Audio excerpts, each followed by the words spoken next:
Om Swastiastu, Assalamualaikum warahmatullahi wabarakatuh. Salam sejahtera untuk kita semua, salam namo buddhaya, salam harmoni. Perkenalkan, nama saya Kadek Leni Widiartini dengan nomor induk mahasiswa 2323071013.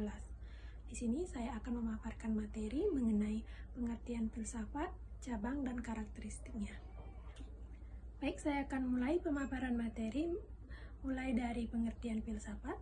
Filsafat adalah salah satu sistem pemikiran atau metode berpikir yang terbuka untuk dipertanyakan dan dipertimbangkan kembali.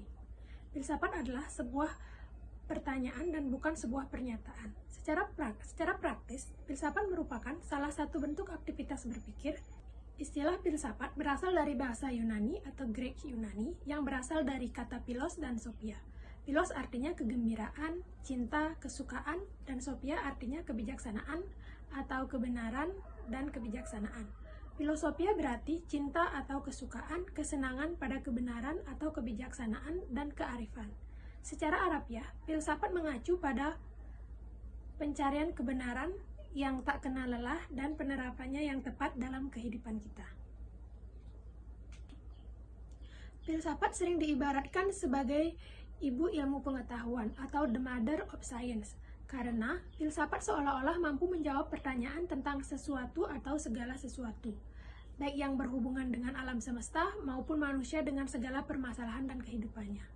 Adapun beberapa ahli yang berpendapat mengenai filsafat, diantaranya seperti yang dikemukakan oleh yang pertama ada Plato, yang mengatakan bahwa filsafat tidak lain adalah pengetahuan tentang segala sesuatu yang ada, dan yang kedua yaitu Aristoteles yang mengatakan bahwa filsafat adalah ilmu yang menyelidiki sebab-sebab dan prinsip-prinsip segala sesuatu.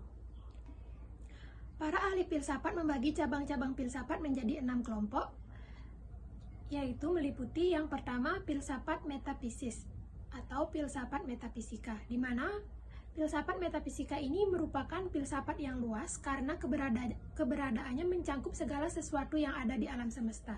Menurut Aristoteles, istilah metafisika berarti filsafat pertama yang pembahasannya mengenai prinsip-prinsip yang paling universal.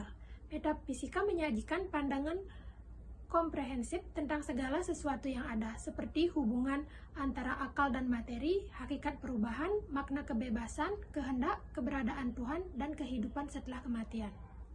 Yang kedua ada epistemologi, di mana epistemologi adalah cabang filsafat yang mempelajari dan mencoba menentukan hakikat dan ruang lingkup ilmu pengetahuan, penerapannya dan landasannya, serta mempertanggungjawabkan pertanyaan-pertanyaan mengenai ilmu yang dimiliki. Beberapa aliran yang berbicara tentang epistemologi adalah empirisme, rasionalisme, dan idealisme. Yang ketiga ada filsafat metodologi, membahas mengenai permasalahan mengenai konsep, metode, baik metode secara umum, metode filosofis maupun metode ilmiah. Yang keempat ada filsafat logika, di mana filsafat logika adalah pencarian prinsip-prinsip sehingga dengan mempelajari logika seorang dapat membedakan mana yang benar dan mana yang salah. Yang kelima ada filsafat etika, dalam arti luas adalah etika yang mengkaji masalah moralitas. Moralitas adalah kumpulan gagasan tentang apa yang baik atau buruk dalam perilaku manusia. Etika merupakan suatu bidang ilmu filsafat yang di dalamnya terdapat perbedaan pendapat yang luas di kalangan para filosof. Dan yang keenam ada filsafat estetika, di mana filsafat estetika awalnya berpusat pada gagasan keindahan. Permasalahan estetika sangat ini sangatlah rumit dan menyentuh banyak bidang studi lain seperti antropologi, sejarah budaya, psikologi, sosiologi, teori tanda, dan teori nilai. Filsafat estetika diperluas menjadi 3 jenis tambahan, yaitu pertama, pertanyaan tentang pengalaman estetis, kedua, pertanyaan tentang seni, dan ketiga, tentang perilaku seniman.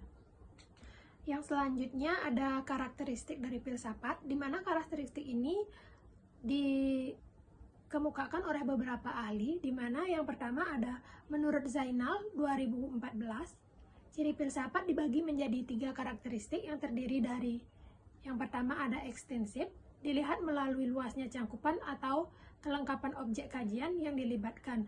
Dalam penokohan ini, yang ditonjolkan hanyalah gambaran realitas manusia secara keseluruhan dan tidak menonjolkan aspek-aspek tertentu dari fenomena tersebut.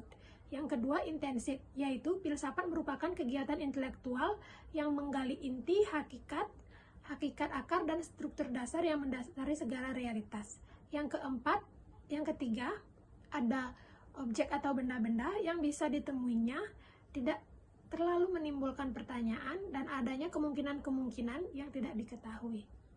Filsafat walaupun tidak memberikan jawaban yang pasti mengenai apa yang benar dan menjawab keraguan manusia, namun mampu memberikan berbagai kemungkinan yang dapat memperluas pemikiran manusia.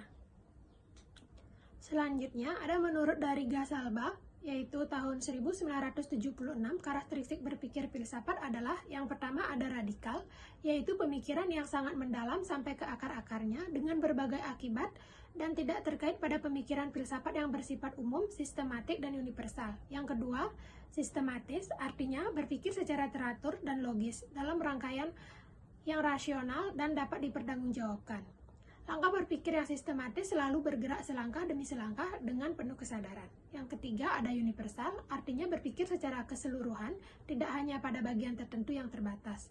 Yang keempat ada spekulatif, yaitu mempunyai kemampuan untuk melakukan dugaan awal terhadap terjadinya suatu fenomena. Dan selanjutnya yaitu ada Sudarto pada tahun 1996 menyatakan bahwa karakteristik berpikir filsafat yaitu yang pertama metodis, yaitu menggunakan cara-cara atau cara yang biasa digunakan para filosof dalam proses berpikirnya. Yang kedua sistematis, yaitu berpikir dalam kegiatan dengan hubungan antara unsur-unsur secara keseluruhan sehingga terbentuk suatu pola berpikir filosofis.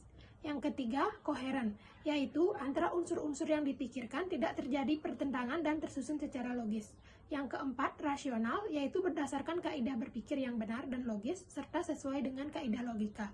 Dan yang kelima, ada komprehensif, yaitu pemikiran sesuatu dari berbagai sudut dan multidimensi. Nah, sekian yang dapat saya paparkan. Terima kasih.